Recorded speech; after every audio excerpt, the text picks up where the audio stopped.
বাংলাদেশ এবং বাংলাদেশের বাইরে পৃথিবীর বিভিন্ন প্রান্তে যেখান থেকে চ্যানেল আই দেখছেন আপনাদের সকলকে সাদর আমন্ত্রণ তৃতীয় মাত্রা দেখবার জন্য। প্রিয় দর্শক, গোটা পৃথিবী তো বটেই, বাংলাদেশও এখন করোনার আতঙ্কে মহা আতঙ্কিত এবং এই ছোট্ট অণুজীব সবকিছু ওলটপালট করে দিয়েছে। কিন্তু তার মধ্যেও আরেক মহাব্যাধি, আরও একাধিক ব্যাধির কথাই বলা যেতে পারে বাংলাদেশে, যেটি নিয়ে বাংলাদেশের গণমাধ্যম বেশ সোচ্চার থাকতে হচ্ছে, প্রতিদিনই খবর ছাপতে হচ্ছে। একটি হচ্ছে দুর্নীতি, আর গত বেশ কিছুদিন ধরে হচ্ছে ধর্ষণ। অনেকেই বলছেন ধর্ষণ এক মহোৎসবে পরিণত হয়েছে বাংলাদেশে। প্রতিদিনই পত্রিকার পাতা খুললে কিংবা টেলিভিশনের পর্দায় চোখ রাখলে কোনো না কোনো ধর্ষণের খবর, এবং শিশু থেকে বয়স্ক কেউই বাদ যাচ্ছে না। ধর্ষণের ঘটনা যে বাংলাদেশে খুব একটা নতুন তা নয়, এটি নিয়ে অনেক আইনি লড়াই হয়েছে, অনেক আইনি নির্দেশনা আছে। এখন আইন পরিবর্তনের কথা বা কঠোর শাস্তির কথাও বলা হচ্ছে। কিন্তু যে সময়টাতে গোটা পৃথিবীর মানুষ মৃত্যু আতঙ্কে, স্বাস্থ্য ঝুঁকিতে, সেই সময়টাতে এই ধরনের কুপ্রবৃত্তি, কুমনোভাব মানুষের মধ্যে কিভাবে আসে সেটি একটি বড় প্রশ্ন। ধর্ষণের বিরুদ্ধে ছাত্ররা এবং তরুণ কিশোররা, যুবকরা ইতিমধ্যে গোটা দেশ জুড়ে রাস্তায় প্রতিবাদ মুখর।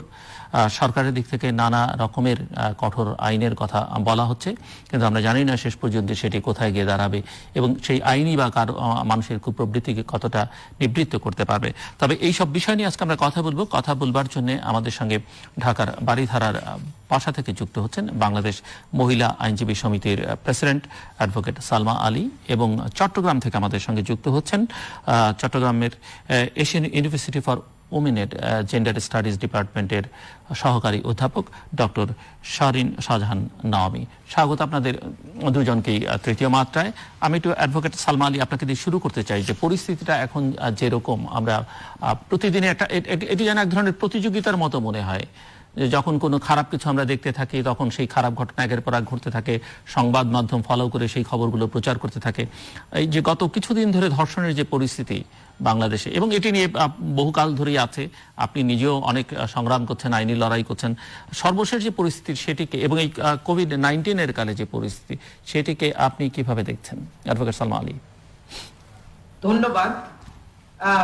আমি যেটা বলতে চাই যে গত কয়েকদিন আমরা যখন থেকে আমরা এমসি কলেজের যে ঘটনাটা দেখলাম, ঠিক তারপরেই আবার যেটা বেগমগঞ্জে দেখলাম, এরপরে দেখবেন একেবারে তৃণমূলে কিছু লোক যারা কোনো দুনিয়ার সঙ্গে, বাংলাদেশের সঙ্গে যারা কোনো সম্পর্ক নেই কোনো কিছু সঙ্গে, তাদেরও কিন্তু এই শালনা মাঠের ভিতরে এখানে ওখানে তাদের সেই ধর্ষণ গুলা দেখতে পারলাম। তার মানে কিন্তু আমি যদি দেখি এই কয়েক মাসে এই মহামারীর সময় অনেক মেয়েদের আমরা উদ্ধার করেছি কোনো না কোনো ভিকটিম সাপোর্ট সেন্টার থেকে, অথবা কোনোভাবে আমাদের কোনো জায়গা থেকে আমরা জেনেছি, তারপরে মেয়েটাকে নিয়ে এসেছি, তারা প্রেগনেন্ট, কয়েক মাসের প্রেগনেন্ট, বাবা দ্বারা ধর্ষণের শিকার, আত্মীয় স্বজন দ্বারা ধর্ষণের শিকার, বিভিন্ন ভাবে কিন্তু ঘটনাগুলো আছে, বিচরণ করছে।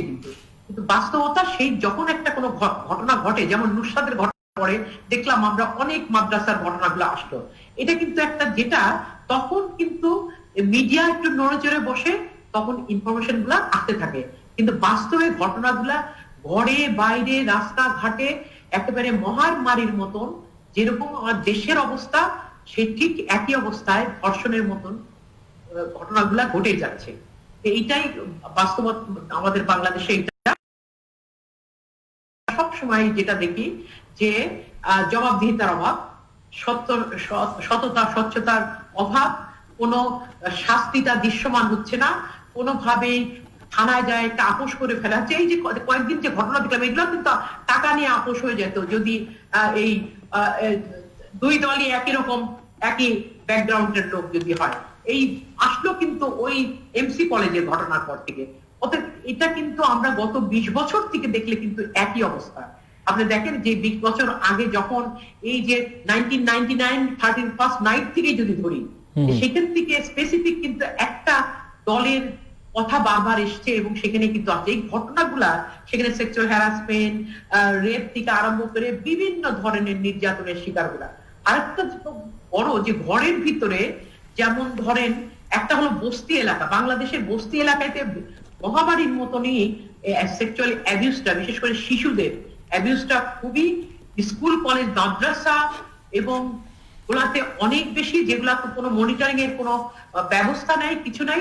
তারপরে হলো স্পেসিফিক আমরা যেটা সব থেকে, যে ডোমেস্টিক হেল্পার, এখন একটু ডোমেস্টিক হেল্পাররা বাইরে কাজ, কোনো বাসা বাড়িতে কাজ কম করছে, তাদেরও কিন্তু একটা বড় অংশ যেটা কিন্তু চাপা থেকে যায়।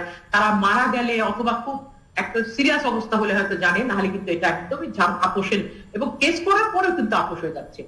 ইস্যুটা এত গভীরে যে আজকে আমরা যেই কয়েকদিন থেকে আমরা দেখছি, সেই জিনিসটা কিন্তু আমরা আগেও দেখেছি। আমরা ওই 31st নাইটের পরে 2004, 5, 6 ইউনিভার্সিটি তোল পার হয়েছে, কিন্তু শেষ পর্যন্ত কিন্তু এই একই ঘটনা ঘটেই যাচ্ছে।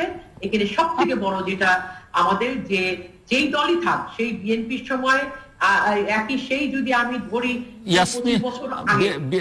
বিএনপির সময় তো ইয়াসমিনের ঘটনা গোটা রাষ্ট্রকেই বেশ নাড়িয়ে দিয়েছিল, এবং সরকার যায় যায় একটা অবস্থায় তৈরি হয়েছিল, একটি ঘটনা, একটি ইনসিডেন্ট। তখনের যে আমরা যেরকম সোচ্চার ছিলাম, আমরা বেজিংয়ে ছিলাম, বেজিংয়ে আমরা একেবারে পুরা ইন্টারন্যাশনালি সব দেশের লোক আমাদের সঙ্গে একসঙ্গে সোচ্চার। তারপরে জি, দুটো প্রশ্ন আমি ছোট ছোট করতে চাই ডক্টর নাওমীর কাছে যাবার আগে। সেটি হচ্ছে যে সেই সময়টাতে যেরকম সোচ্চার ছিলেন, বা আমি এই সাম্প্রতিককালের ঘটনা বলছি না, গত কয়েক বছর ধরে এটি লক্ষণীয় যে এই ধরনের ঘটনায় বাংলাদেশের মানবাধিকার সংগঠন বা নারী সংগঠনগুলো ঠিক আগের মতো আর সোচ্চার নয়। এটি একটি অভিযোগ সাধারণভাবে আছে। এটি কেন? দ্বিতীয়ত হচ্ছে, আপনি যেটি বলছিলেন, একাধিকবার বলেছেন আপনি, যে আপোষ হয়ে যাচ্ছে। এই যে আপোষ হয়ে যাওয়ার কারণটা কি কি কারণে এই আপোষটা হচ্ছে, এটি একটু শুনতে চাই। সবথেকে বড় যে যখন শাসক গোষ্ঠী অথবা শাসক গোষ্ঠীর ছত্রছায়ায়, অথবা তার টাকা পয়সা আছে, তার অন্য পাওয়া আছে, ওইটাই কিন্তু সব থেকে বড় যে আপোষ হওয়ার একটা বিষয়। মানে ওইটা বলো না একটা না, কিন্তু আপোষটা তো হচ্ছে ভিকটিমদের সঙ্গে। তো ভিকটিমরা কেন আপোষ করছে, বা তাদের সহায়তায় তাদের পাশে কেউ দাঁড়াচ্ছে না কেন? একটা জায়গায় আপোষ হচ্ছে, কোর্টে আসার পরেও কিন্তু আপোষ হচ্ছে। হ্যাঁ, আপনি 17 ধারায় আপোষ যেটা হচ্ছে, উইথড্র করছে, যে একটা এটা ঠিক না, মিথ্যা, এটার জন্য কিন্তু চ্যালেঞ্জ করে কোনো, যেটা কোর্ট কিন্তু ইচ্ছা করলে তাদেরকে এটার জন্য শাস্তি দিতে পারে, বলতে পারে তুমি এই ধরনের একটা এত বড় তুমি কেন মিথ্যা মামলাটা করলো, অত ভুল বোঝাবুঝি কেন হলো, এই বিষয়গুলো নিয়ে কিন্তু এখন সময় এসে গেছে কোর্টকে কিন্তু জবাবদিহিতে ফেলা। আর যদি ভিকটিমের বাদীর পক্ষে যদি কেউ বলে যে আমরা মিথ্যা মামলা ছিল, আমাদের ঠিক এটা নাই, এটা নিয়েও কিন্তু চ্যালেঞ্জ করা উচিত বলে আমি এখন মনে করি যে পর্যায়ে আছে। আপোষটা হয়, একটা হলো ভয়ে, একটা হলো পালিয়ে দাঁড়ায়, দীর্ঘসূত্রিতা, একটা অ্যাক্সেস টু জাস্টিসটা ঠিক মতো পায় না, বিশেষ করে ভিকটিমও বলতে যায় না। ধর্ষণের মুখোমুখি যেই নারী অথবা মহিলা আসছে, তার পরিপার্শ্বিক যারা আছে, তার ফ্যামিলিরা কেউ তাকে সেভাবে সাপোর্ট দেয় না, তাকে ঘুরে ঘুরে বেড়াতে হয়, তাকে থানার কাছে একবার এসে তার সমস্ত কিছু বারবার ধর্ষিত হতে থাকে। উঠে যাওয়ার পরে এরপরে তার দীর্ঘসূত্রিতা, আশেপাশে এলাকার লোকের যদি হয় তাকে চাপের সৃষ্টি করে, এই বিষয়গুলা তাকে নারী বান্ধব পরিবেশ সে ঘরে বাইরে কোথাও পায় না, সেটাই হলো সব থেকে বড়। তারপরে বছরের পর বছর লেগে যায় এই কেসটাকে শেষ পর্যন্ত আনতে। এই জন্য দেখেন 2 থেকে 3-4% বেশি কেউ কিন্তু কোর্টে যেতেই চায় না।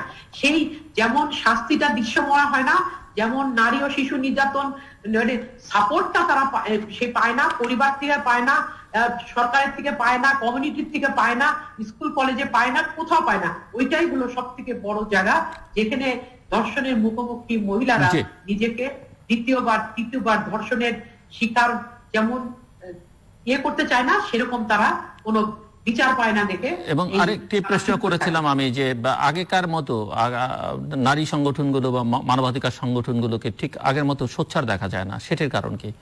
এই বিষয়টা নিয়ে আমার খুব কষ্ট লাগে বললে। আমরা 30 বছর থেকে, আমি ধরি যদি আয়শা খানম, আমি আমার সালমা আলী থেকে আরম্ভ করে খুশি কবি, তারপরে যারা ছিল শিরিন হক, আমরা কিন্তু আছি, কিন্তু আমরা কি নতুন প্রজন্ম তৈরি করি নাই?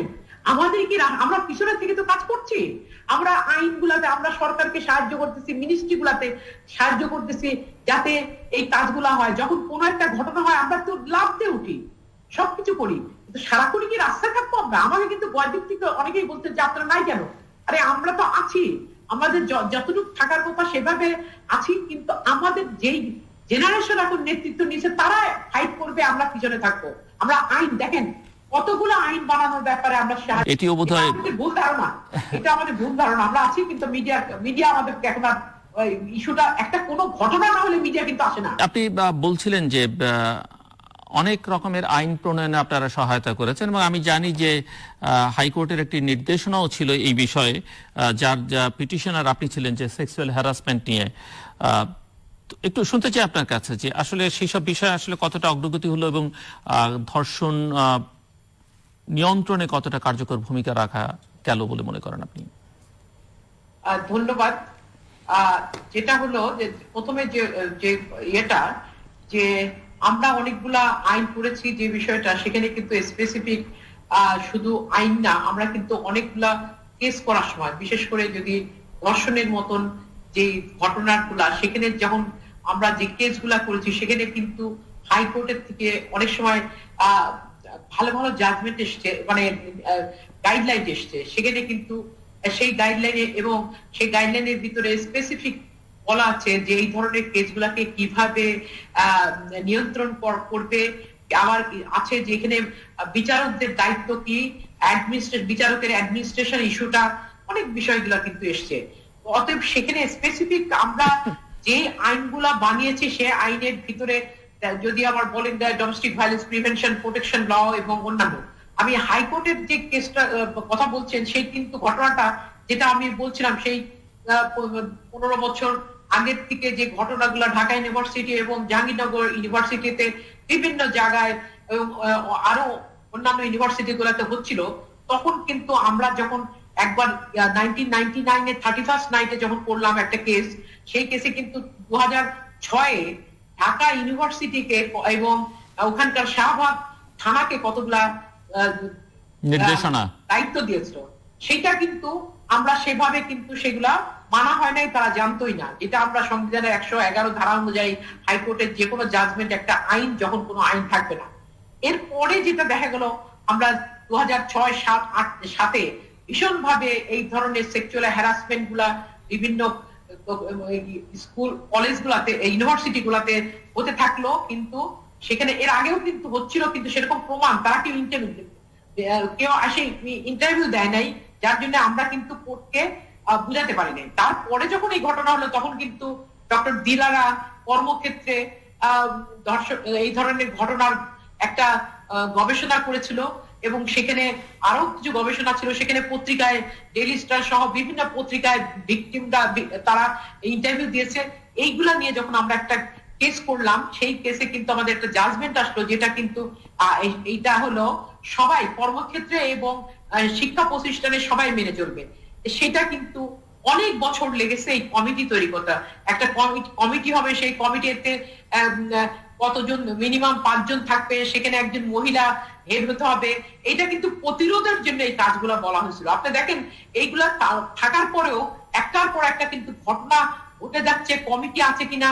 যখন এমসি কলেজের কেসটা নিয়ে ঘটনা হলো, পরের দিন আমরা ওই ছাত্রদেরকে জিজ্ঞাসা করলাম, এই এর মাধ্যমেই একটা টক শোর মাধ্যমে তাদেরকে জিজ্ঞাসা করলাম, ছাত্রলীগের একজন নেতাকে, যে আপনাদের একটা শিক্ষা প্রতিষ্ঠানে ঘটনা ঘটলো, আপনারা কি জানেন নাকি এই ধরনের একটা, বলে আমাদের নিজেদের মতন কমিটি আছে, কিন্তু তারা জানে না সেক্সুয়াল হ্যারাসমেন্ট একটা কমিটি থাকতে হবে, এটা যে একটা আইনের মতন প্রতিরোধে যেটা কাজ করবে, এই বিষয়গুলো তাদের ধারণা নাই। অতএব এইটাই বাস্তবতা, আইন সম্বন্ধে কোনো ধারণা নেই, এবং যার হাতে পাওয়ার থাকে তখন মনে করে আমি আইনের ঊর্ধ্বে, আমার কিছু হবে না, আমি যা খুশি করতে পারি।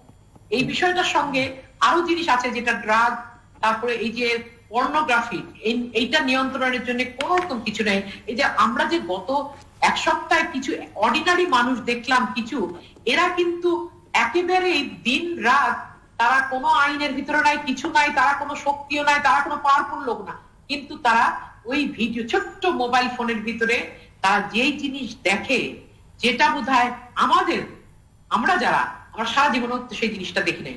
অত এই যে অবক্ষয়, এইটা নিয়ন্ত্রণের জন্য এখন এই যে আমার সবথেকে ডিজিটাল নিয়ন্ত্রণের জন্য বিআরটিসি থেকে আরম্ভ করে প্রত্যেকে, এটা যখন আমরা 15 বছর আগে ইংল্যান্ডে তারা পর্নোগ্রাফি, শিশুদের কাছ থেকে পর্নোগ্রাফি বন্ধের জন্য তারা যখন একেবারে তোলপাড় করছিল, সিআরসি মিটিং এ আমরা যে দেখছি, সিডর মিটিং এ, তখন কিন্তু আমরা আমাদের সরকারকে বারবার বলেছি সাবধানে আমরা কিভাবে এটা নিয়ন্ত্রণ করব। কিন্তু এখন পর্যন্ত এটা এমন ভাবে ছড়িয়ে গেছে, এমন যে মানুষের প্রাইভেসি, আমাদের বাচ্চারা যেই জিনিস দেখে ফেলছে, তারা কিন্তু কিভাবে তাদের মূল্যবোধ, তাদের নৈতিকতা, তাদের যেই একটা বয়সটা মানুষকে কন্ট্রোল রাখে, নৈতিকতা বিষয়গুলো শেখায়, সেটা মানে না একেবারে তৃণমূলে, না যারা মধ্যবিত্ত আছে, কোন জায়গায় এটার কোনো নিয়ন্ত্রণ নাই। ওইটাও কিন্তু একটা বড় কারণ এই বিকৃত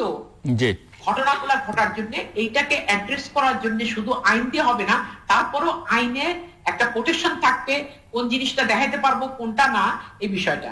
আর এখানে সেক্সুয়াল হ্যারাসমেন্টের কথা যদি বলি, আমাদের কিন্তু এখন একেবারে এমন সময় হয়ে গেছে যে এত কিছু বলছি আমরা, যেমন নারী ও শিশু নির্যাতনের অনেকগুলা, যেমন যেখানে সব থেকে, যেখানে আমরা বলতে যে প্রশ্নটা আপনি করেছিলেন যে হলো সংজ্ঞা, সেখানে সংজ্ঞাতে অনেক কিছু পরিবর্তন করতে হবে।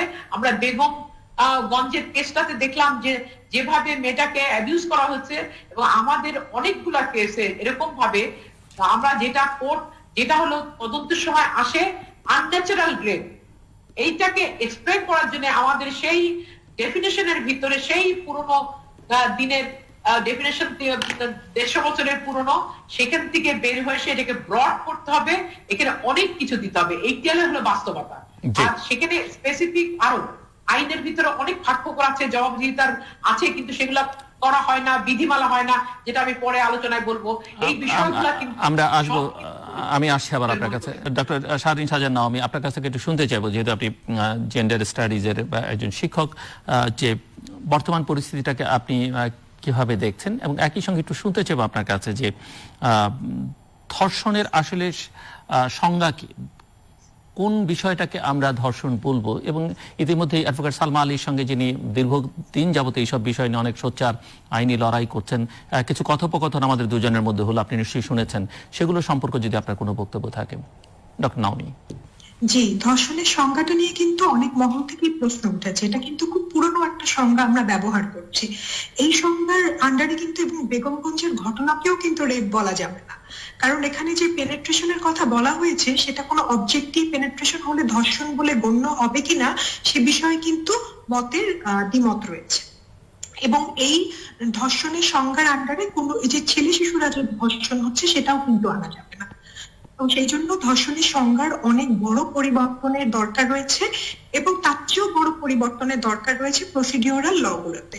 যে কিছুদিন আগে আমি আসলে কথা বলেছিলাম, সেটা হচ্ছে এভিডেন্স অ্যাক্টের একটা সেকশন রয়েছে, যেই সেকশনের আন্ডারে নারীর চরিত্র নিয়ে কোর্টে বলা যায়।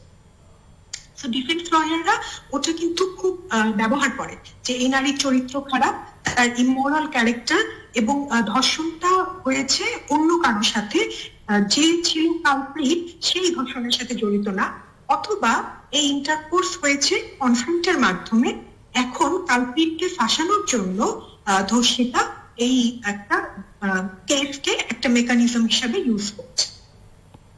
এই তো গেল যেই কেসগুলো কোর্টে উঠছে, কিন্তু যে এই যে কয়েক শত কেস আছে যেগুলো কোর্টে ওঠার আগে নিষ্পত্তি হয়ে যাচ্ছে, যেটা আপনি বলেছিলেন, এবং আরো কয়েক শত কেস রয়েছে যেটা রিপোর্টই হচ্ছে না, সেই বিষয়গুলো নিয়েও কিন্তু আমাদের একটু ভাবা দরকার, কিভাবে আমরা রিপোর্টিংটা বাড়াতে পারি।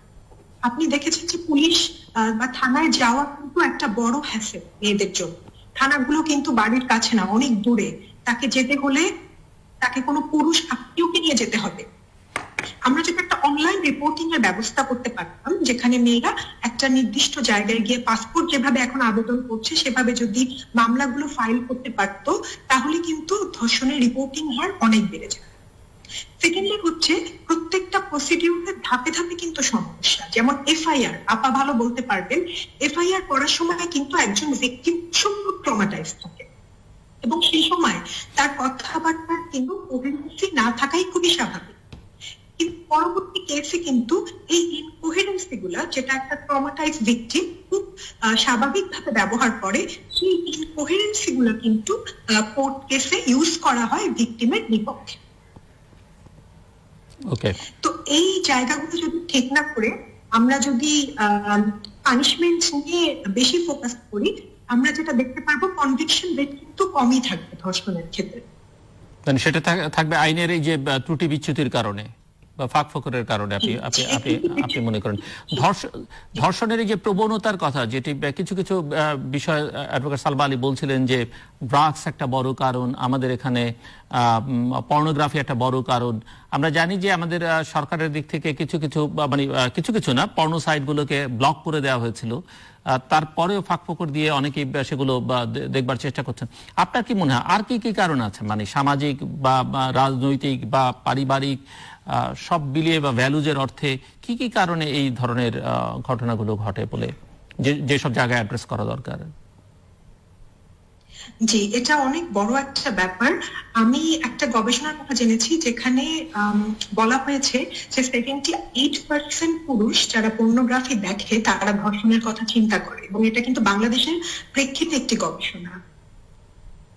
পর্নোগ্রাফির কথা যদি বাদও দিলাম, আমরা দেখতে পাচ্ছি যে বিভিন্ন জায়গায় নারীদেরকে এই যে পণ্য হিসাবে ব্যবহার করা হচ্ছে, পুরুষতান্ত্রিকতার চোখে নারীদেরকে দেখানো হচ্ছে, সেক্ষেত্রে কিন্তু একটা পুরুষের মনে বা একটা পুরুষের মনস্তাত্ত্বিকতায় নারীকে কিন্তু একটা পণ্য বা কমোডিটি হিসাবেই দেখানো হয়।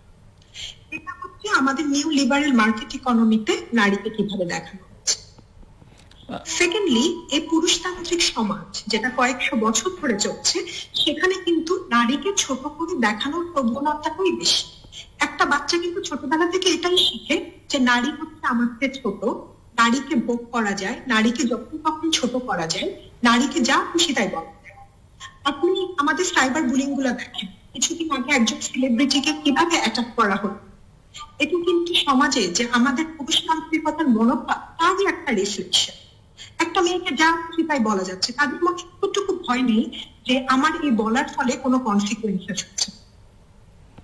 যে পুরুষগুলো এগুলো বলছে এবং যারা ধর্ষণ করছে, তাদেরকে যদি আজকে সিঙ্গাপুরে পাঠানো হয়, তাদেরকে যদি আজকে থাইল্যান্ডে পাঠানো হয়, তাদেরকে যদি আজকে অস্ট্রেলিয়ায় পাঠানো হয়ে যায়, তারা কিন্তু ভয়ের চোটে একটা নারীকে একটা কিছু বলতে পারবে। কিন্তু আমাদের দেশে তাদের এত বড় সাহস থেকে আসছে নারীদেরকে যা সেটাই বলার, নারীদেরকে ধর্ষণ করার, তাদের ভিডিও ইন্টারনেটে ছাড়ার। সেটা হচ্ছে আমার প্রশ্ন।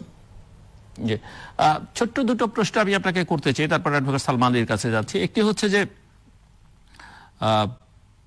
নারীরা কি নারীদের পাশে দাঁড়াচ্ছে কিনা? পুরুষরা তো করছে, সেটি ঠিক, আপনি যথার্থ বলেছেন, কিন্তু নারীদের বিশেষ করে যারা এইসব বিষয়ে প্রতিবাদ মুখর হতে পারেন বা সহায়তা করতে পারেন, বা বুলিং এর কথা আপনি যেটি বলছেন সেটা পুরুষরা করছে, এটা ঠিক, একজন সেলিব্রিটির কথা, কিন্তু এই হিসেব করে দেখেছেন কিনা যে সেখানে নারীর সংখ্যা কি পরিমাণ আছে, তারা কিভাবে অন্য নারীর প্রতি আচরণ করছে, বা একটা পরিবারে একটা মেয়েকে তার মা যে বড় করছেন সে কিভাবে তার মেয়েকে তৈরি করছে, এই বিষয়গুলো ভাববার অবকাশ আছে কিনা। সেকেন্ডলি আমি যেটি জানতে চাইবো যে বিশ্বব্যাপী একটা ধারণা আছে বা দেয়া হচ্ছে বা আমরা তৈরি করেছি যেভাবেই হোক না কেন, যে বাংলাদেশে নারীর ক্ষমতায়ন, নারীর অগ্রগতি, নারীর অর্জন অনেক বেশি এবং খুব দ্রুত গতিতে এগিয়ে যাচ্ছে।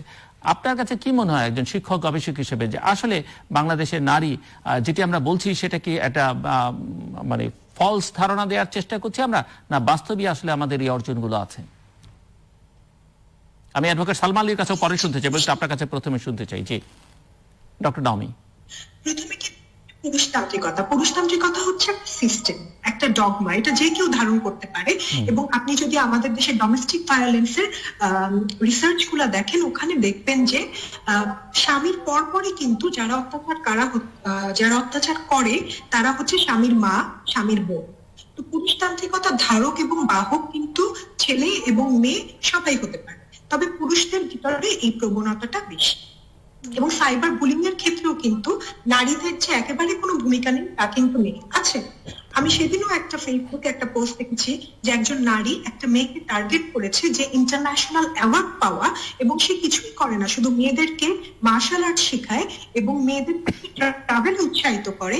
তার ছবি দিয়ে সে পোস্ট করে বলেছে যেরকম একটা ধামড়ি মেয়ে কেন নাচছে বা কেন ঘুরে বেড়ায়, এটা কিন্তু কোনো ছেলে থেকে আসেনি, মেয়ে থেকে এসেছে। ছেলে মেয়ে কিন্তু দুজনেই পুরুষতান্ত্রিকতা ধারক এবং বাহক হতে পারে, তবে পুরুষরা এটা বেশি করে থাকে। এবং আপনি যদি দেখেন পুরুষদের কিন্তু একটা বড় ভূমিকা আছে, জি, আর সেকেন্ডলি আমি যেটা জানতে চাইছিলাম যে এই যে নারীর ক্ষমতায়নের প্রশ্নে বা নারীর অগ্রগতি অর্জনের প্রশ্নে বাংলাদেশ সম্পর্কে যে ধারণা আমরা দিচ্ছি বা বাইরে থেকে পাচ্ছে, সেটা কি ঠিক আপনি মনে করেন কিনা, চিত্রটা যথার্থ কিনা? আচ্ছা, এটা আসলে কোনো কনক্লুসিভ অ্যান্সার দেওয়া ঠিক হবে না। প্রথম কথা হচ্ছে, এই যে আমরা নারীরা কথা বলতে পারছি না, রাস্তায় নেমে চিৎকার করতে পারছি, আমাদের উপর কিন্তু এখন পর্যন্ত কোনো হামলা হয়নি সম্মিলিত, ছোটখাটো স্পোরাডিক হয়েছে, কিন্তু এটা কিন্তু অনেক দেশেই কিন্তু কল্পনা করা যাবে না। আফগানিস্তানেও এটা কল্পনা করা যাবে না যে মেয়েরা বাইরে এসে চিৎকার করে পুরুষতন্ত্র নিপাত যাক বলে চিৎকার করছে। পাকিস্তানেও কিন্তু এই জিনিসটা এভাবে কল্পনা করা যাবে না, যেটা বাংলাদেশে এখন সম্ভব হচ্ছে। এবং আপনি দেখবেন যে অনেক র্যাডিক্যাল কথাবার্তা কিন্তু আসছে, যে আমার পোশাক আমি পরবো, তোমার কি, বা আমি যা খুশি তাই পরবো, তোমার কি, আমার ক্যারেক্টার নিয়ে কথা বলা যাবে না। এগুলো কিন্তু অন্য দেশে কথা বলা, অন্য অনেক দেশে কথা বলা কিন্তু কল্পনাতীত। তো সেক্ষেত্রে আমি বলবো যে বাংলাদেশ কিন্তু এখনো এত খারাপ অবস্থায় চলে যায়নি, কিন্তু এইরকম যদি ধর্ষণ একটার পর একটা হতে থাকে, তাহলে কিন্তু খুব শিগগিরই সারা বিশ্বের সামনে বাংলাদেশের সম্মান কিন্তু নষ্ট হয়ে যাবে। এবং অলরেডি কিন্তু এটা শুরু হয়েছে, বিভিন্ন জায়গায় বাংলাদেশের যে ছবিগুলো তুলে ধরা হচ্ছে, এর ফলে মনে হচ্ছে কিন্তু বাংলাদেশ হচ্ছে একটা ধর্ষকের দেশ, এখানে সব মেয়েরা ধর্ষিতা হচ্ছে। তো এই যে নেগেটিভ ইমেজটা, এটা থেকে বাঁচার জন্য কিন্তু আমাদের সরকারকে যত তাড়াতাড়ি সম্ভব কিছু ব্যবস্থা নিয়ে সারা বিশ্বকে দেখাতে হবে যে হ্যাঁ, বাংলাদেশে ধর্ষণের ঘটনা ঘটে, কিন্তু সেখানে প্রতিবাদও ঘটে, এবং ধর্ষণ বন্ধ করার জন্য সরকার, সিভিল সোসাইটি সবাই তৎপর। জি, অ্যাডভোকেট সালমা আলী, আপনি শুনছিলেন এবং আপনি যেখানটাতে শেষ করেছিলেন যে আমাদের আইনের কি কি ফাঁক ফোকর আছে, কোন কোন জায়গাগুলোতে পরিবর্তন আনা দরকার। আমি একটু এবং আমি কিছু প্রশ্ন আরেকটা ডক্টর নাওমিকে করেছিলাম যে এই যে নারীর অর্জন, অগ্রগতি, ক্ষমতায়ন প্রশ্নে যেটি আমরা বলছি যে ধারণা আছে, সেই ধারণাটা ঠিক আছে কিনা সেটি একটি প্রশ্ন। নারীরা নারীদেরকে কিভাবে তাদের নারীদের আমি স্পেসিফিক একটা বলতে চাই যে নারীরা যখন ঘরে, আমরা যখন পারিবারিক নির্যাতন প্রতিরোধ ও সুরক্ষা আইনটা বানাচ্ছিলাম, তখন কিন্তু আমরা প্রথমে এই আইনটা করার আগে আমরা কিন্তু ব্যাকগ্রাউন্ড মহিলা আইনজীবী সমিতি, আমরা কিন্তু ওয়াইফ অ্যাবিউজের উপরে গবেষণা করে তারপরে ডিমান্ডটা দেখে তারপরে চাহিদা কিরকম হওয়া, তখন কিন্তু আমরা, এবং আমাদের অভিজ্ঞতা, আমাদের লিগাল, আমরা যখন দিই, পুরুষতান্ত্রিক মনোভাবটা একটা শাশুড়ির কাজ, শাশুড়িও কিন্তু সেখানে ওই ধরনের ব্যবহার করে অনেক জায়গায়, এবং সে যখন বলছিল সে হয়তো অত্যাচারিত হয়েছে, এখন সে এটা করছে, এই বিষয়টা কিন্তু আছে। এবং আপনি দেখবেন বড় বড় বিজনেস, আপনি সেক্স ওয়ার্কার যারা কাজ করে, তারা কিন্তু এই নারীরাই বাচ্চা মেয়েদেরকে নিয়ে এসে বিভিন্ন প্রলোভন দেখে তারা কিন্তু এই ধরনের কাজগুলা করাচ্ছে। এরকম কিন্তু এই বিষয়গুলা কিন্তু সেখানে নারীরা সবাই যে একেবারে নারীদের জন্য পিছিয়ে এসে দাঁড়াচ্ছে সেটা না, সেটা আমরা দেখছি না। এখানে স্পেসিফিক অনেকগুলো বিষয় আসে। সেখানে একটা বিষয় যেটা হলো এই আমাদের সব থেকে বড় আমরা যেটা দেখি যে আমি একটু হঠাৎ করে আমার হঠাৎ মনে হচ্ছে যে আমরা কিন্তু অনেক কিছু বলি, আমরা এইটা করা উচিত না। যেমন অনন্ত জলিলের একটা ইন্টারভিউ কালকে দেখলাম, যেটা একটা চ্যানেলে, যেখানে তাকে প্রশ্ন করা হচ্ছিল যে আপনি এরকম সবাইকে, মেয়েদেরকে বলেছেন তোমরা ঠিক মতন পোশাক পরবে, এটা করবে, আপনি কি মনে করেন পোশাকটা কি কারণ নাকি? না, আমি মনে করলাম এটা একটু বলা উচিত আমার। এই যে মাইন্ডসেটটা, একজন সে তার ওয়াইফকে নিয়ে যখন নাটক সিনেমা করে, তখন কিন্তু সে হালকা খোলামেলা কাপড় পরে কিন্তু সেই করছে। তার মানে তার মাইন্ডসেটটা যে এইটাই কারণ, পোশাকটাই কারণ একটা পুরুষকে যৌন তার আশটা আনার জন্য। এই যে মনোভাবটা, এই পুরুষতান্ত্রিক মনোভাব, তার এই যে বিকৃত একটা চিন্তা যে সব পুরুষের, এবং অনেকে আপনি দেখবেন এই কয়েকদিন থেকে অনেকেই, আমাদের অনেক আইনজীবী অনেকেই বলছে যে এই যে একটা আমরা অনেক সময়, আমরা কিন্তু এখন এই যে ধর্ষণের শিকার কথাটাও কিন্তু একটা ডিসক্রিমিনেটরি ওয়ার্ড। আমাদের কিন্তু এগুলো প্রত্যেকটা জিনিসই কিন্তু বদলাইতে হবে।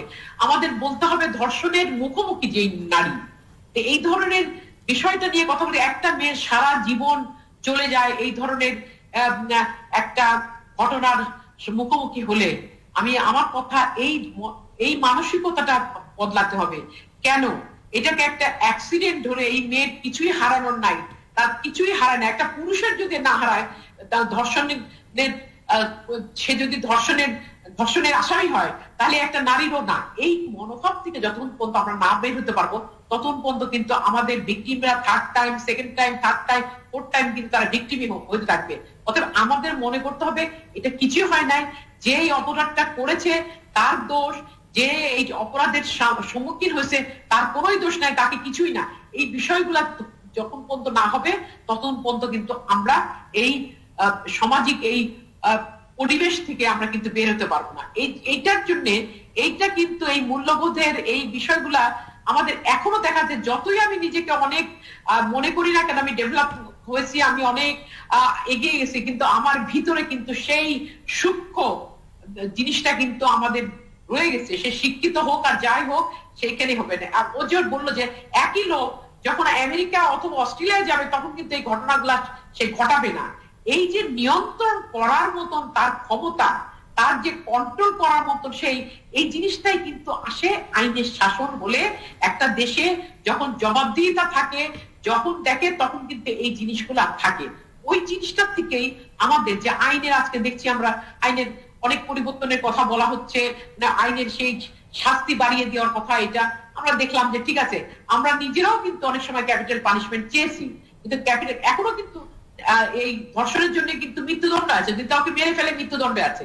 আর এখন যেটা চাওয়া হচ্ছিল মৃত্যুদণ্ড, এখন আমাদের হাইকোর্টের একটা জাজমেন্ট আছে যে কোনো মৃত্যুদণ্ডের সঙ্গে একটা থাকতে হবে অথবা যাবজ্জীবন। তা আমরা মনে করি সেই হিসাবে ঠিক আছে, এখন ডিমান্ড ছিল মৃত্যুদণ্ড দিয়েছে, তাছাড়া এটা আমরা পুরোটাই নির্ভর করব বিচারকদের উপরে। তারা তথ্যপাত্র দেখে যার যতটুকু অপরাধের জন্য যতটুকু শাস্তি পাওয়া উচিত ততটুকুই দিবে, কিন্তু সব থেকে বড় এই কেসটা সময় মতন করে একটা জাজমেন্টে করে শাস্তিটাকে দেখাতে হবে। ওইটাই হলো সব থেকে বড়। কিন্তু একটা জিনিস, একজন কেউ যদি কাউকে হত্যা করে তার জন্য যদি শাস্তি মৃত্যুদণ্ড হয় এবং ধর্ষণের যদি ক্যাপিটাল পানিশমেন্ট হয়, তো এটা তো প্রমাণ, সে যদি ধর্ষণ করে তার শাস্তি বেড়ে গেলে তো প্রমাণ অটোমেটিক মৃত্যুদণ্ডই হবে। মানে সেটা তো আছে, এটা এখনো কোর্টে আমাদের কিন্তু আইনে আছে, এই আইনে আছে নারী শিশুতে। কিন্তু এখন যেটাকে মৃত্যুদণ্ড করা হয়েছে যে ধর্ষণ করলেই মৃত্যুদণ্ড, সেটা স্পেসিফিক যেহেতু ক্যাপিটাল পানিশমেন্টে এখন জাজমেন্টে এসে গেছে আমাদের, যেটা আইন না, হাইকোর্ট সুপ্রিম কোর্টের যে কোনো জাজমেন্ট কিন্তু আইন। অতএব এখন মৃত্যুদণ্ড দেওয়া হয়েছে যে যদি কোনো শিশুদের, ইন্ডিয়া ভারতে যেমন শিশুদের এইসব কারণে শিশুদের ধর্ষণ করলে, গ্যাং রেপ করলে অথবা কিছু এটার জন্য মৃত্যুদণ্ড আছে, কিন্তু এটা ইমপ্লিমেন্ট হচ্ছে না সেভাবে। অতএব আমরা যেহেতু মৃত্যুদণ্ডের সঙ্গে যাবজ্জীবনতা আছে, অথবা সেখানে কিন্তু আমরা জানি যদি সঠিকভাবে বিচার হয় তাহলে ঠিকই আছে। বাংলাদেশে মৃত্যুদণ্ড হয়েছে, বাংলাদেশে মৃত্যুদণ্ড হয়েছে ধর্ষণের জন্য, দর্শনীকে বিচার হয়েছে, কিন্তু এখন পর্যন্ত মৃত্যুদণ্ড তো বিচার তো মানে আমরাও পেয়েছি, আমাদের কেসও পেয়েছি। যে লিটল ফ্লাওয়ার যে স্কুলটা, হ্যাঁ, সেই কেসটাতেও কিন্তু আমরা 2 বছর আগে যেটা এখন হাইকোর্টে আছে, এটা তো আমরা আশা করবো এই কেসগুলো খুব তাড়াতাড়ি চলে যাবে। এখন খুব তাড়াতাড়ি আসবে এবং সেটা মৃত্যুদণ্ড যাতে হয়। কয়েকটা মৃত্যুদণ্ড দিয়ে দেখানো দরকার যে এই ওই মেয়েটাকে তো মেরে ফেলছিল, আপনি জানেন, ওদের তার মৃত্যুদণ্ড হবে, ডিস্ট্রিক্ট কোর্টের থেকে মৃত্যুদণ্ডই হয়েছে। ওরকম কিন্তু কেসগুলাকে একেবারে তাড়াতাড়ি নিয়ে যায় মৃত্যুদণ্ড দেওয়া উচিত। এই কারণে যদিও আমরা নিজেরা চাই না মৃত্যুদণ্ড হোক, তাকে পিনাল রিফর্মেন্ট হয়ে যায়, তাকে কিন্তু কাউন্সিলিং অন্যান্য জিনিসগুলা করা উচিত, তাকে সুযোগ দেওয়া উচিত, কিন্তু সেই ব্যবস্থাগুলো তো আমাদের নেই। আমাদের থানাগুলো, আমাদের যেই জেলগুলা কিন্তু ডেভেলপমেন্ট সেন্টার হওয়ার উচিত, সেগুলো না। আপনি শিশুদের অবস্থা কি যে করুন, আপনারা প্রত্যেক দিনে দেখছেন। কিছুদিন আগে কতগুলা শিশু মারা গেল, তারপরে সেখানে ডেভেলপমেন্ট সেন্টার, আমরা জানি যে আমাদের মোহাম্মদ আদালতে বিশেষ করে জাস্টিস ইমান আলীর অনেক ভালো ভালো জাজমেন্ট আছে। মহিলা আইনজীবী সমিতিও কিন্তু আমরা অনেকগুলো জাজমেন্ট আমরা কেস করে জাজমেন্ট পেয়েছিলাম, যেখানে শিশুদেরকে কিভাবে যারা conflict with law, contact with law, যারা তাদেরকে কিভাবে ব্যবহার করবে, তাদের শিশু আদালতে বিচার হবে, তাদের সমস্ত বিষয় কিন্তু আলাদা। কিন্তু বাস্তবে কি দেখলাম গতকালকে আমরা, যে কিভাবে এই ছোট বাচ্চাগুলাকে কিভাবে তাদেরকে নিয়ে যায় আসামি বানিয়ে মিথ্যা, এখানে অনেকগুলা অন্যায়। এই অন্যায়টা প্রত্যেকটা জায়গায় কিভাবে এখন আমাদেরকে দেখাবেন যে এটা কার দোষ ছিল এবং এটার জন্য ক্ষতিপূরণ সহ অন্যান্য জিনিস এই শিশুরা কি পাবে। অতএব সিস্টেমগুলা থাকলে হবে না। একটা ডেভেলপমেন্ট সেন্টার যখন শিশু উন্নয়ন কেন্দ্র বলবো, সেটা একেবারে কিন্তু এমন একটা জায়গা হতে হবে যেটা একেবারে নারী শিশু বান্ধব একটা পরিবেশ। সেখানে একেবারে তাদেরকে ট্রেনিং দিয়ে মানসিক অন্যান্য বিষয়গুলা নিয়ে তাদেরকে মোটিভেট করে একেবারে পরিবারে থেকে ভালো একটা শিশু বান্ধব পরিবেশ দেওয়ার কথা। সেটা কি আছে? লোকবল আছে, কাউন্সিলর আছে, প্রফেশনাল অফিসার আছে। এটা যে পরশুদিন কিন্তু প্রফেশনাল অফিসার থেকে কিছুই ছিল না। এটা কি করে এই দেশে হয়? এটার কি উত্তর? আমরা কিন্তু এই উত্তর পাই না। এটাই কিন্তু বাস্তবতা। আজকাল কোথায় গেছে আমাদের এই যে বিচার ব্যবস্থা, কোথায় গেছে আমাদের শিশু বান্ধব পরিবেশ, কোথায় গেছে আমাদের এটা রেস্কিউ করার সময়? আমাদের অনেকগুলা কিন্তু কেস আছে যেটা রেস্কিউ করার সময় ইট শুড বি একেবারে শিশু বান্ধব রেস্কিউ। সেখানে কিন্তু অনেকগুলা বিষয় জিনিস আছে যেটা আমরা মানব পাচারে বা বায়োলেটারাল এগ্রিমেন্ট, আমরা যে এসওপি বাংলাদেশ ভারতের সঙ্গে যখন আমরা একসঙ্গে কাজ করার সময় আজকে থেকে 10 বছর আগে বিভিন্ন সাউথ এশিয়ার আইনজীবী এবং জাজরা মিলে আমরা কিন্তু একটা মেকানিজম তৈরি করেছি যেটার মাধ্যমে একটা rescue procedure, pre rescue, post rescue, রেস্কিউর সময়টা কি কি ধরনের বিষয়গুলা, সেই জিনিসগুলা কি আছে আমাদের? রেস্কিউ আর রেডের ভিতরে ডিফারেন্সটা, এগুলা কিন্তু বলতে গেলে অনেক কথা। আমরা অনেক কিছুই করেছি কিন্তু বাস্তবে যায় সেটা কিন্তু। ডক্টর নাওমি একটু বলবেন যে এই যে আইন কানুন সম্পর্কে যেগুলো আইন আছে বাংলাদেশে ধর্ষণের দণ্ড হিসেবে, সেগুলো সম্পর্কে আপনার কি ধারণা এবং কি ফাঁকফোকর, এবং যেটি অ্যাডভোকেট সালমা আলী বারবার বলছিলেন যে এই যে চাইল্ড অ্যাবিউজ, সেক্সুয়াল হ্যারাসমেন্ট, এবং ছেলে শিশুরাও প্রচুর সেক্সুয়াল হ্যারাসমেন্টের শিকার হয়, তো সেখানে আইন কানুন যা আছে সে সম্পর্কে আপনার অবজারভেশন কি করা উচিত? এই আইনগুলো হচ্ছে খুবই পুরনো। এই আইনগুলোর আসলে একটা বড় পরিবর্তন দরকার, এবং কিভাবে এই আইনগুলোকে আরো জেন্ডার সেনসিটিভ করা যায় এবং তাদের ডেফিনেশন গুলোকে কিভাবে আরো ব্রড করা যায় সে বিষয়ে কিন্তু আমাদের ভাবতে হবে। তবে সবচেয়ে বড় জিনিস হচ্ছে কিভাবে আমরা রিপোর্টিং বাড়াতে পারি। গুড টাচ, ব্যাড টাচের এই কনসেপ্ট গুলো আমাদের বাচ্চারা জানে কিনা, আমাদের স্কুলগুলোতে এগুলো পড়ানো হয় কিনা, এগুলো পড়ানো বাধ্যতামূলক করতে হবে। এবং যেটা আমি এর আগেও বলেছি, শুধু বাংলা মিডিয়াম আর ইংলিশ মিডিয়াম করলে হবে না, এখানে মাদ্রাসা এডুকেশনেও কিন্তু আমাদের হাত দিতে হবে। শিক্ষার যে কারিকুলাম আছে তা পরিবর্তন করা এখন যুগের চাহিদা, এবং কিছু আন্দোলনকারীর পোস্ট থেকেও কিন্তু এটা উঠে এসেছে যে কারিকুলামকে যদি আমরা পরিবর্তন করতে না পারি তাহলে কিন্তু এই ধর্ষণের ঘটনা ঘটবে না। মানে ধর্ষণের ঘটনা বন্ধ করার জন্য এগুলো ছোটবেলা থেকেই আমাদেরকে চেষ্টা করতে হবে। আজকে যদি 18 বছরের উপরের একটা ছেলেকে আমরা টক্সিক ম্যাসকুলিনিটি শেখাতে চাই এবং তাকে বলি যে ধর্ষণের জন্য পোশাক দায়ী না, সে কিন্তু যে বুঝাচ্ছে যে তাকে অপমান পাঠিয়ে দেবে, সে কিন্তু কিছুতেই এটা মানতে চায় না। এটা 18 বছরের আগেই কিন্তু শুরু করতে হবে। এবং তারপর হচ্ছে আমাদের এরকম একটা ভাইব দিতে হবে যে এখানে যদি কোনো নারী নির্যাতনের ঘটনা ঘটে তাহলে কাউকেই কিন্তু ছাড় দেওয়া হবে না। এই যে একটা দুইটা কেসকে আমরা সিলেক্ট করি, ওই একটা দুইটা কেসের উপর ফোকাস করে আমরা মিডিয়া, তারপরে প্রতিবাদ সবকিছু করি, বাকি শত শত কেসগুলা কিন্তু আনঅ্যাড্রেস থেকে যাবে। এগুলো কি বিচার হচ্ছে? আজকে বেগমগঞ্জের ঘটনায় বা কিছুদিন আগে কালকে রাতে যে এনজিও কর্মীকে ধর্ষণ করা হয়েছে, যে কালপ্রিট গুলো সাথে সাথে অ্যারেস্ট করা হলো, সব টাইপের ঘটনায় কি ওই কালপ্রিটদের কিভাবে অ্যারেস্ট করা হয়? হয় নাকি? যারা ধর্ষণ করে এবং যারা ধর্ষণের কথা চিন্তা করে তারা কিন্তু জানে যে ধর্ষণ করলে প্রথম হচ্ছে এই নারী আমার বিরুদ্ধে কোনো কেস দিবে না, কারণ এই নারী তো মানিজ্জত চলে যাবে কেস। সেকেন্ডলি সে আরো জানে যে যদি কেস দেওয়া হয়ও আমি যেভাবেই হোক বের হয়ে আসতে পারবো। এই যে একটা ভয় চলে যাবে এবং এই যে সাহসটা আমাদের কিন্তু বন্ধ করতে হবে।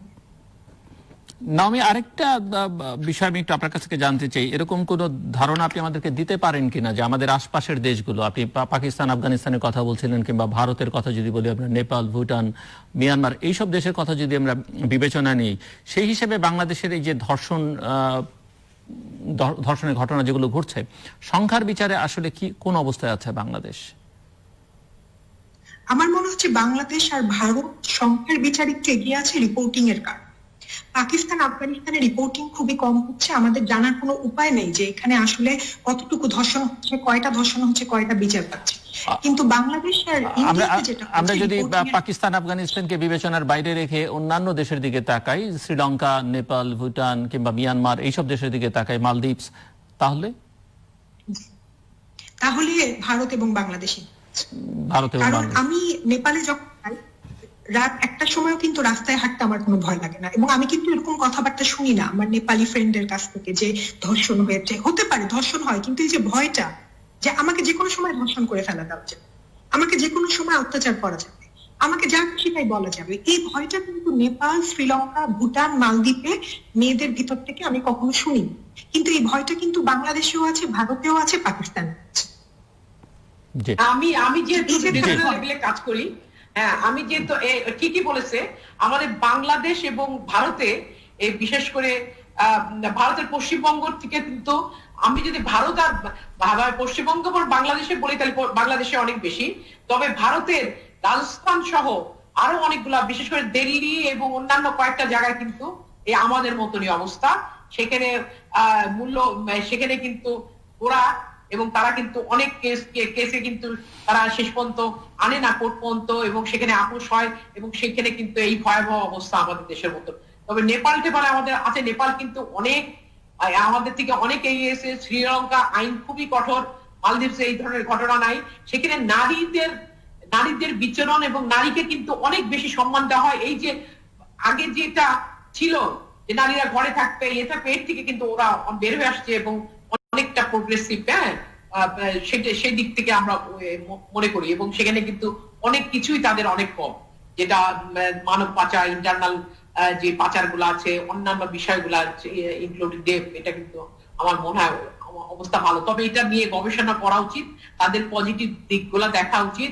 যেমন ভারতের একটা বিষয় বলতে চাই, এরা কিন্তু এখন চিন্তা করছে, কারণ আমার কয়েকবার সুযোগ হয়েছিল তখনকার মহিলা বিষয়ক মন্ত্রী মেনকা গান্ধীর সঙ্গে বসার, তখন সাউথ এশিয়া একসঙ্গে কিভাবে কাজ করা যায়, তখন কিন্তু উনি বারবার যখন এই আইনটা ওনারা মৃত্যুদণ্ড করলো, তখন এই সময়টায় স্পেসিফিক বারবার উনি বলছিলেন যে ধর্ষক, বিশেষ করে ইয়ত, যে সমস্ত ছেলেরা ধর্ষণ করছে, তাদের ব্যাকগ্রাউন্ড, তাদের বিভিন্ন বিষয়গুলো নিয়ে গবেষণা হওয়া দরকার, এবং সেই গবেষণার রেজাল্ট দেখে সেইভাবে সরকার আগাবে। কিন্তু মনে হয় না কয়েক বছর থেকে কোনো কিছু সেটাতে এত মানুষ এখানে এবং রাজনৈতিক দলগুলার যেরকম ভাবে সেখানে কিন্তু সেই জিনিসটা হয় না। ওইটাও কিন্তু এখন গবেষকদের কাছে আমাদের বারবার অনুরোধ থাকবে, তারা এই ধর্ষণের কারণ, তাদের ব্যাকগ্রাউন্ড, তারা কিভাবে মানুষ হলো এবং তাদের এই চেতন ইয়েটা কিভাবে হচ্ছে, এইটা যদি বের হতে পারতো, সেখানে কিন্তু সব থেকে এখন পরে এই যে ধর্ষকরা যে জেলগুলাতে আছে, বিভিন্ন কিশোর ডেভেলপমেন্ট সেন্টার আছে, তাদেরকে সেইখানে যে ওদের ব্যাকগ্রাউন্ড দেখে ওদের কারণগুলা বের করে সেইগুলা নিয়ে কিন্তু এখন কাজ করা উচিত সরকারকে, প্রতিরোধে যদি আমরা করি কাজ, সেটা কিন্তু আমাদের একটা অনুরোধ থাকবে। খালি অপরাধ ঘটে যাওয়া কিভাবে এটাকে অ্যাড্রেস করবে, সেটা কিন্তু একটা বড়। সরকারের বাইরেও তো একাডেমিক্সরা এখানে কি করছেন, ডক্টর নওয়ামি একটু বলতে পারবেন কিনা এই ধরনের গবেষণা, যেটা অ্যাডভোকেট সালমা আলী বলেছেন, খুবই এটি বের করা দরকার যে আসলে কাদের মধ্যে এই প্রবণতা বেশি, তারা কোন শ্রেণীভুক্ত, তাদের শিক্ষা কি, পারিবারিক ব্যাকগ্রাউন্ড কি, তাদের আর্থিক ব্যাকগ্রাউন্ড কি, তাদের পলিটিক্যাল অ্যাফিলিয়েশন কি, এরকম কোনো গবেষণা কি হচ্ছে বাংলাদেশে? নেই এখনো, শুরু হয়েছে খুব কম। যেমন এই বছর শুরু হয়েছে ম্যাসকুলিনিটি স্টাডি, যেটা এর আগে কিন্তু খুব কম হতো, যেখানে আসলে পুরুষত্ব এবং সেই পুরুষত্বকে যে অপরাধ করার প্রবণতা, তার সাথে সম্পর্ক, এগুলো দেখা হচ্ছে কিন্তু খুব কম। কিন্তু এটা কিন্তু সরকার থেকে শুরু করতে হবে। এই যে যেমন এখানে ধর্ষকদের কিন্তু সরকার থেকে কেন, নাওমি আমি আপনার কাছে শুনতে চাচ্ছি, সরকার থেকে বিশ্ববিদ্যালয় কেন করবে না, বা আপনার জেন্ডার স্টাডিজ ডিপার্টমেন্ট কেন করতে পারবে না, বা আপনারা যারা জেন্ডার স্টাডিজ ডিপার্টমেন্টে ঢাকায় বা চট্টগ্রামে শিক্ষকতা করছেন, গবেষক হিসেবে আছেন, তারা কেন করতে পারবেন না? জি, সরকার থেকে এটা করতে হবে। আমরা তো করছি, সরকার থেকে করতে হবে, কারণ এখানে কিন্তু ধর্ষকদের অ্যাক্সেসের একটা ব্যাপার আছে, ধর্ষকদের ইন্টারভিউ নেওয়ার ব্যবস্থা আছে, এবং এটা কিন্তু খুবই কষ্টসাধ্য একটা ব্যাপার যে জেলখানার ভিতর ঢুকে ধর্ষকদের ইন্টারভিউ নেওয়া, তাদেরকে এথনোগ্রাফি ভাবে তাদেরকে স্টাডি করা, এটা কিন্তু সরকারি সাহায্য ছাড়া করা খুবই টাফ হবে।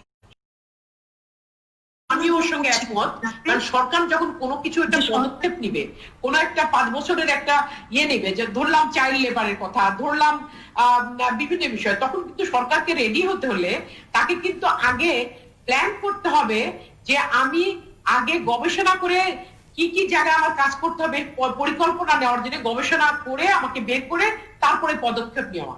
আমরা জানি যে প্রত্যেকটা বিভিন্ন মন্ত্রণালয় থেকে অনেক প্রোগ্রাম দেওয়া হচ্ছে চাইল্ড লেবারের বিষয়ে, বাল্য বিবাহ বন্ধের জন্য বিভিন্ন বিষয়ে। সেখানে এই বিষয়টা নিয়ে তারা যদি এই পদক্ষেপ নিয়ে একটা ব্যাকগ্রাউন্ড পেপার নিয়ে কাজ করে, তাহলে কিন্তু একটা সেটাও কিন্তু একটা দরকার, এবং পরে তাহলে বুঝতে পারবে কতটা কমলো, কবে কতটা অ্যাডজাস্ট করা হবে। ডক্টর নাওমি বলছিলেন আপনি। একটা গবেষণায় কিন্তু দেখা গেছে যে বাংলাদেশে যে ধর্ষণগুলো ঘটছে এটা কিন্তু স্ট্রেঞ্জারের মাধ্যমে কম হচ্ছে, বেশিরভাগই হচ্ছে ধর্ষকরা আগে থাকতেই কিন্তু যে ধর্ষণের শিকার তাকে চিনত, তার নেইবর, তার আত্মীয়, তার সাথে কোনো না কোনো ইন্টারাকশন তার ধর্ষণের আগে হয়েছে। এখন একটা মেয়ে কিন্তু অনেক কিছু আগে থাকতে বুঝতে পারে, তাকে যখন ফলো করা হয়, তাকে যখন টার্গেট করা হয় কোনো কিছুর জন্য। কিন্তু আমাদের দেশে একটা মেয়ে যদি 2 মাস আগেও বুঝতে পারে যে তাকে কিছু ছেলে আসলে টার্গেট করেছে একটা ক্ষতি করার জন্য, সেটা যে ধরনের ক্ষতি হোক না কেন, ধর্ষণ হতে পারে, তার নামে সাইবার বুলিং হতে পারে, তাকে ইমোশনালি ব্ল্যাকমেল করা হতে পারে ফোনে, তার কিন্তু যাওয়ার কোনো জায়গা, সে কিন্তু পুলিশে যাওয়ার কথা চিন্তাও করতে পারে না, কারণ সে জানে পুলিশে গেলেই তাকে যে প্রশ্ন করা হবে সেগুলো কিন্তু এক ধরনের অ্যাবিউজ, এবং এর ফলে যে মেন্টাল ট্রমা হয় সেটা দিয়ে কিন্তু সহজে কোনো মেয়ে যেতে চায় না। তো আমরা যদি এরকম একটা পরিস্থিতি তৈরি করে রাখি মেয়েদের জন্য, যে মেয়েরা পুলিশের কথা শুনলে ভয় পাবে, মেয়েরা থানায় যেতে ভয় পাবে, মেয়েরা বিচার চাইতে ভয় পাবে, ক্ষেত্রে কিন্তু যত বড় আইনি করা হোক না কেন সেটা 1 বছর 2 বছর পর কিন্তু ওভাবে ইফেক্টিভলি কাজ করতে পারবে না, এবং একই ঘটনা বারবার ঘটতে থাকবে। এবং এই বিষয়ে আমি আরেকটা কথা বলতে চাই, আপা আমার সাথে একমত করবে, আমাদের বাজেটে বিচার বিভাগের জন্য কত টাকা বরাদ্দ করা হয়েছে? আমি একটু আগে একজনের ফেসবুক পোস্টে পড়েছি গত 5 বছরে নাকি এই বরাদ্দ কমে গিয়েছে। তো আমরা যদি বিচার বিভাগকে প্রস্তুত রাখতে ধর্ষণের বিচার করার জন্য, তার জন্য আমরা কত টাকা বরাদ্দ করেছি? এই যে নারী ও শিশু ট্রাইব্যুনালে মামলাগুলা পুরা জমে আছে, বছরের পর বছর ধরে মামলা চলছে, এক বিচারক রাত 8টা পর্যন্ত কাজ করছে, 9টা পর্যন্ত কাজ করছে, তারপরেও কোনো কিছু করে কুলাতে পারছে। এই যে আমাদের যে ধর্ষণের বিচারগুলো, এটার জন্য কিন্তু একটা স্পেশাল ট্রাইব্যুনাল খুবই খুবই জরুরি, যেখানে 180 দিনের ভিতরে বা 120 দিনের মামলাগুলো নিষ্পত্তি করতে হবে। আমরা যদি খুব দ্রুততার সাথে এটা করে ফেলতে পারি, স্পেশাল ট্রাইব্যুনাল করে, আমরা দেখবো 5 বছরের ভিতরে কিন্তু একটা লো রেট দেখা যাবে আমাদের ধর্ষণ। যে অ্যাডভোকেট সালমা আলী, একটু আমি আপনার কাছে শুনতে চাইবো যে বাংলাদেশে এই ভিকটিম সাপোর্ট ফ্যাসিলিটিস কি আছে, ভিকটিমদের সাপোর্ট দেওয়ার জন্য কি কি কত ধরনের প্রতিষ্ঠান আছে, এবং সেগুলো কি সারা দেশব্যাপী আছে কিনা এটি একটু বুঝতে চাইবো। দ্বিতীয়ত হচ্ছে যে এই ধরনের ঘটনা ঘটবার পরে যাদের সবচেয়ে বেশি সম্পর্ক তারা, আর মিডিয়া তো আছেই পাশাপাশি, কিন্তু পুলিশের কাছে গিয়ে আসলে অনেক রকমের বিড়ম্বনায় পড়তে হয়, এবং তাদের নানা রকমের প্রশ্ন, সেগুলো একটা মেয়েকে যিনি ভিকটিম, পুলিশের জন্য যে নানা ধরনের মোটিভেশনাল করা, তাদের জন্য এক ধরনের এডুকেশন দরকার, আসলে এই ধরনের কেসগুলো আসলে তারা কিভাবে, সেরকম কোনো ব্যবস্থা আছে কিনা আপনার কি ধারণা? একটা বিষয় যে আমরা নারীবাদী যারা আমরা কাজ করি, আমাদের অনেক চেষ্টায়, অনেকে ইয়েতে, তারপরে সরকার থেকে যেটা ভিকটিম সাপোর্ট সেন্টার, যেটা 2000 থেকে ওয়ান স্টপ ক্রাইসিস সেন্টার, যেটা 2000 সালে প্রথমে ডিভিশনাল লেভেলে হলো, তারপরে আর 2-3টা হয়েছে স্পেসিফিক, কক্সবাজার, ফরিদপুর, এরকম। সেইটা কিন্তু 8-10 দিন একটা মেয়ে যখন ধর্ষণের অথবা মুখোমুখি অথবা অ্যাসিড অথবা কোনো কিছু দিতে হয়, তখন তারা থাকতে পারে। আর যদি খুব বেশি অসুস্থ থাকে তাহলে এর থেকে বেশিও থাকতে পারে। এটা একটা যেমন আছে, যেটা প্রত্যেক ডিস্ট্রিক্টে আমাদের ডিমান্ড, এটা প্রত্যেকটা ডিস্ট্রিক্টে যাওয়া উচিত, সে খুবই প্রয়োজন। আর আছে ভিকটিম সাপোর্ট সেন্টার, সেখানে পুলিশের কয়েকটা আছে, সেটাও কিন্তু অনেক কম এইটা, এবং সেখানেও কিন্তু বেশ কয়েকদিন মাত্র থাকার ব্যবস্থা। এছাড়া গভর্নমেন্টেরও হোম গুলো আছে, সেই হোম গুলা কিন্তু সোশ্যাল ওয়েলফেয়ার, মহিলা বিষয়ক মন্ত্রণালয়ের কিছু হোম আছে, সেটাও কিন্তু যথেষ্ট না। এবং সেখানে একেবারে মিনিমাম স্ট্যান্ডার্ড কেয়ার বলতে সেখানে কাউন্সিলর থাকবে, সেখানে ডাক্তার থাকবে, সেখানে জয়ফুল এডুকেশনের জন্য টিচার থাকবে। এই বিষয়গুলা সেভাবে নেই। আর বিশেষ করে যে সমস্ত সোশ্যাল ওয়েলফেয়ারের যে ইয়েগুলো আছে সেগুলার কিন্তু অবস্থা খুবই খারাপ। এটা আমাদের হঠাৎ করে আমাদের ভিজিট করতে দেয় না। যদি ভিজিট করেন তাহলে দেখবেন সেটাও একটা জেলের মতন, সেখানেও কিন্তু অনেক ঘটনা ঘটছে। এবং তাছাড়া যে সমস্ত এনজিওরাও কিন্তু অনেক শেল্টার হোম চালায়, আমি বলবো না সবাই, দুই একটা শেল্টার হোম এর কাছে সেখানেও কিন্তু অনেক ঘটনা ঘটে। আমরা জানি যে ঘটনা ঘটছে যেটা নিয়ন্ত্রণ করে একটা পুরুষদের দ্বারা, কিছু কিছু আছে এরকম ঘটনা আমরা পাচ্ছি। অতএব সব মিলিয়ে বলবো এগুলাকে একেবারে নজরদারির ভিতরে আনা উচিত এবং এখানে এই সবগুলাকে একসঙ্গে, এটা মিনিমাম স্ট্যান্ডার্ড কেয়ারের জন্য কিন্তু কাগজে কলমে আমাদের সমস্ত কিছু দেওয়া আছে। এটা নিয়ে কিন্তু বিভিন্ন সেভ দ্য চিলড্রেনের মতন অনেকেই কিন্তু সোশ্যাল ওয়েলফেয়ারের সঙ্গে অনেকের সঙ্গে কিন্তু কাজ করে অনেক কিছু করে দেওয়া হচ্ছে, কিন্তু বাস্তবে এটা সেইভাবে কিন্তু কাজ হচ্ছে না। আমি আসছি আপনার কাছে। বাজেটারি অ্যালোকেশন অনেক কিছু কিন্তু ডক্টর রাবি, আমরা একেবারে শেষ প্রান্তে, জাস্ট 1.5-2 মিনিট সময় আপনার জন্য পুরো আলোচনাটাকে কনক্লুড করবার জন্য আপনার ফাইনাল রিমার্কস। আমার একটা রিমার্ক, সেটা হচ্ছে যে মেয়েদের জন্য gender sensitive legal justice system করা খুবই জরুরি। একটা মেয়ে যাতে যখনই তার সাথে কোনো সমস্যা হচ্ছে, যখনই সে বুঝতে পারছে যে তার ক্ষতি করা হবে, সে যাতে পুলিশকে ভয় না পায়, সে যাতে বিচার বিভাগের কাছে যাতে দুইবার চিন্তা না করে। আমরা যখন দেশের বাইরে পড়াশোনা করেছি, আমাদের যখনই আমরা ইনসিকিউর ফিল করেছি, আমরা কিন্তু ভাবতে পারতাম যে আমরা একটা পুলিশকে ফোন দিব, আমরা একটা বিচার বিভাগকে যেতে পারবো, আমরা কোথাও কোনো হ্যারাসমেন্টের শিকার হবো না। কিন্তু এটা আমরা দেশে কেন ভাবতে পারি? তো এই প্রশ্নটাই হচ্ছে আমি রাখতে চাই, কেন এই দেশে, একটা স্বাধীন সার্বভৌম দেশে একটা মেয়ে কেন ভাবতে পারে না সে পুলিশের কাছে যাবে বা সে বিচার বিভাগের কাছে যাবে? কি এমন প্রবলেম আছে ওই জায়গায়? জি, অ্যাডভোকেট সালমা আলী। কি প্রশ্ন ছিল?